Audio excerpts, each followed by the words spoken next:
অবহেলা এমন এক আশ্চর্য অসুখ যার কোনো ওষুধ আবিষ্কার হয়নি আজ অব্দি। গুরুত্ব না পেলে দূরত্ব বাড়ে, যেমন অবহেলা পেলে বাড়ে অসুখ।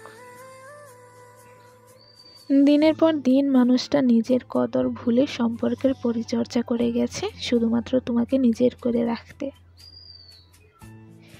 নিজেকে সময় না দিয়ে যে মানুষটা রোজ লাগাতার খোঁজ নিত, তুমি তাকে প্রাধান্য দাওনি জীবনে।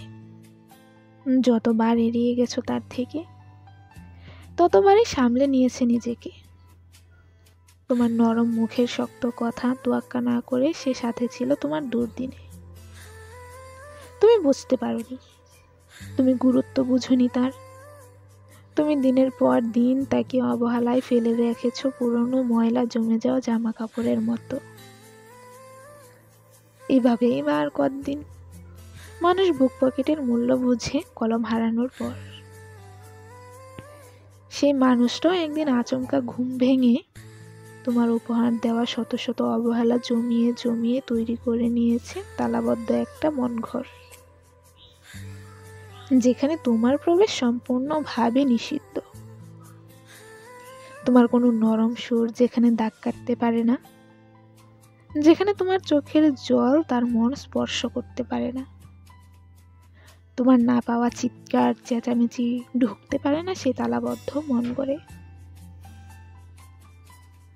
তোমার ভালোবাসাবাসী, তোমার বুক ফাটা আর্তনাদ যেখানে তুচ্ছ,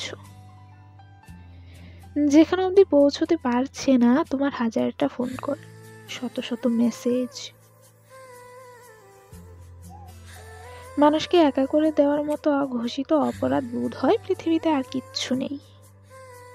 এই সমস্ত মানুষ দিনের পর দিন দরজায় মাথা নামিয়ে অপেক্ষা করে গেছে তোমার ফিরে আসার। অপেক্ষা করে গেছে তোমার গুরুত্বের, অপেক্ষা করে গেছে তোমার অবহেলা শেষ হওয়ার।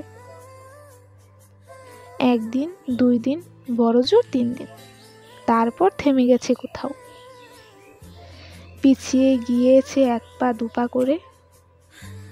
শেষমেশ তোমার মুখ থেকে মুখ ফিরিয়ে নিয়ে মনের দরজা বন্ধ করে দিয়েছে তোমার মুখের সামনে, মুখ ভর্তি হাসি নিয়ে।